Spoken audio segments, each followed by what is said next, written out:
Gas के अंदर line लगी हुई है, कोई माई का नाम बोल के कहने वाला नहीं कि भाई किसान गैस के लिए लाइन में क्यों खड़ा हो, क्यों खड़ा हो।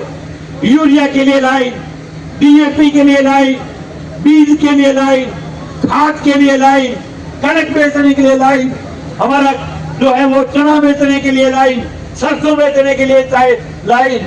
इस पूरे हिंदुस्तान को लाइन में खड़ा करने का काम केंद्र की मोदी सरकार ने किया है। मैं तो धन्यवाद करूं पीलीभंगा वालों कि आप ये डांग लेकर के आए हो लड़ने के खिलाफ। नहीं तो भैया आज तो हालात हो रही है जगह लोग सरकार की चमचागिरी करता फिरे।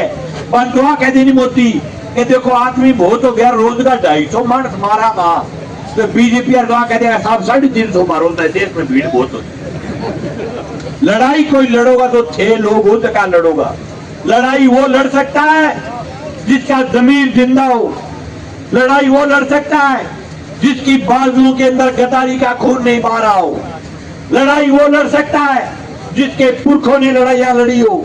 हमारे पुरखे हिंदुस्तान की आजादी की लड़ाई के लिए सर कर्म करवाए थे, हमारे पुरखों ने आजादी की लड़ाई लड़ी थी, तो आज हमारा हक बनता है कि हम हिंदुस्तान को बचाने की लड़ाई लड़ें। बाकी हिंदुस्तान की वर्तमान जनता की तो हालात बहुत खराब हो रही है। पुराने टाइम में एक राजा हो, अब राजा के हर चीज पर टैक्स लगा दियो, अब टैक्स लगा दियो। राजा आपके वजीर ने पूछो कि भाई मैं इतना टैक्स लगा दियो, रोड पर, सड़क पर, स्कूल पर, शिक्षा पर, रोजगार पर, सब चीजों पर, कोई आदमी आगे और वो दियो है। वजीर बोले साहब कड़ी और वो कर दियो। बोले ना रोड को टैक्स है, डीजल पर टैक्स, पेट्रोल पर टैक्स, यूरिया पर टैक्स, कड़ी कौन दियो ओढ़ को। बोले किसी ने भी ओढ़मा नहीं दिया, वो एक आदमी कौन दियो, बोले कौन दियो। तो क्या एक काम करा पा फलानी जगह सड़क है, अभी सड़क के ऊपर पुल बना दो, हालांकि सीधी सड़क था नहीं, पुल की लूट को नहीं, पुल बना दे, पुल पर टैक्स लगा दो। अब यहाँ सड़कदारी भी ऊपर पुल बना दी और पुल के ऊपर 2 आदमी बिठा दिया, बाकी नहीं बोले टैक्स लेना है, जाना लगे नहीं और आना लगे। अब रोज का आदमी आवे 50 रुपये वो टैक्स कटा दे रहा करोड़ के। राजा 3-4 दिन बाद में वजीर ने पूछो रहे अब तो कड़ी कड़ी बोल के कहो लो भाई पुल बना दियो, पुल की जरूरत को नहीं, सगे टैक्स ले, अब तो कड़ी कड़ी बोले लो। बोले ना राजा साहब कड़ी बोल के कौन के टैक्स क्या नादर लगाओ। तो क्या एक काम करो, एक आदमी खड़ो कर दो, जो को भी आदमी भटकर जाए भी 50 रुपये तो टैक्स का लियो, साके एक जूत मारो। अब लोग रोजगार लाइना में खड़ा हुआ है और एक एक जूत खा के डली जाबो करे। राजा 2-1 दिन बाद में क्यों रहे अब तो कोई कोई बोले हो लो। बोले साहब कोई कौन बोले हो, बोले पेटी का रखा हुआ बटे। अब एक पेटी रख दी, बोले किसी को शिकायत है तो इस पेटी में डाले। 2-3 दिन टिप गया, कोई शिकायत को नहीं है। राजा बोले इतना टैक्स लगा दिया, कोई शिकायत को नहीं। बोले साहब को नहीं है। 6ठे दिन एक जने शिकायत भी पेटी काम डालती।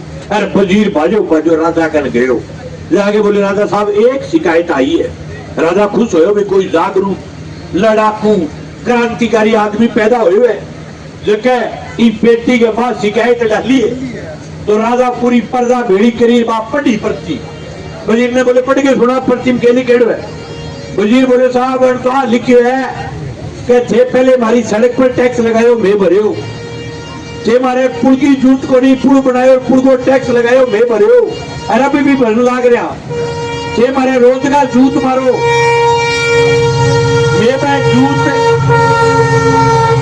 मैं जूत डेली का डेली खान लाग रहा साहब। मैं छुट्टी जावा भी मैं लेट हो जाए, थारू एक निवेदन है जूत मारना 2 राख जो जो हमारे कहती ने। आज हिंदुस्तान की तो हालात पैदा हो रही है, जूत मारना 2-3 जन लग गया भी दौड़ गया मैं थे बह लोग हो जगह जूत मारना की गिंडी बनाना लोग थे हो, जगह जूत मारना ठीक कर दो। कलेक्टर को जो दिमाग ठीक करे हुए भी बात के लिए थारो बहुत बहुत धन्यवाद। इसके आने के बाद इसने जिले के किसानी को न केवल आपके इलाके की खेती को बर्बाद किया है, हनुमानगढ़ जिला राजस्थान में सबसे ज्यादा फसल बीमा क्लेम लेने वाला जिला था, लेकिन श्रीमान जी जदू जिले का कलेक्टर बन गया आया है, राजस्थान में सबसे कम क्लेम लेने वाला जिला हनुमानगढ़ बन गया। ले लो क्लेम आए हुए 100 करोड़ रुपया और प्रीमियम कितो ले लियो जिले भाई कंपनी कितना खोज के लेगी मेरे तो 400 करोड़ रुपया कंपनी लेगी। 300 करोड़ रुपया हनुमानगढ़ जिलों प्रीमियम कंपनी कमा के लेके गई है। माननीय कलेक्टर मोदी की दया के करिए बताऊं। तय कर लियो कि मैं कलेक्ट्रेट में बैठे बैठे खेत तय करूंगा भी खेत के माँ देखी है वह कुड़की करनी भी खेत में जाके करो कटिंग करनी है। काम क्या करे बोलो काम। सबसे ज्यादा किसानों की जो मकान है उनको कुड़क करने वाला कलेक्टर है माननीय ये कलेक्टर वर्तमान कलेक्टर। लेकिन मैं धन्यवाद दूं सिर्फ अकेला मंगेश नहीं इस जिले के तमाम किसान संगठनों को कि आपकी ताकत के कारण ई कलेक्टर को लगाइडो एक भी ताड़ो जिले में रहन को दियो सड़े ताड़ा की गिंडी बना दिया।